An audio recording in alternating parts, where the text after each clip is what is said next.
A Fundación Penzol e o presidente da Real Academia Galega, Xesús Alonso Montero, foron distinguidos pola Orde da Vieira co Premio da Galeguidade 2014. No acto de entrega tamén foi galardoada a gaiteira Susana Seivane. A inxebre Orde da Vieira leva 47 anos celebrando reunións de emigrantes polo mundo adiante. Os seus membros viven en 26 países de 4 continentes. Este ano xa houbera capítulos en Madrid e Polonia, pero fixeron este en Santiago que chaman Xacobeo Franciscano, lembrando a peregrinación de Francisco de Asís. Entregaron nel os premios anuais. A vieira a calidade artística foi para Susana Seivane e os premios á galeguidade para persoas e institucións de peso na defensa da cultura. A Fundación Penzol e o presidente da Real Academia Galega, Xesús Alonso Montero.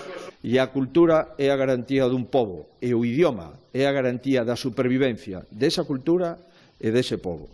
O presidente da Xunta agradeceulles aos emigrantes a proxección internacional de Galicia, moi superior, dixo, a dun país con menos de 3 millóns de habitantes.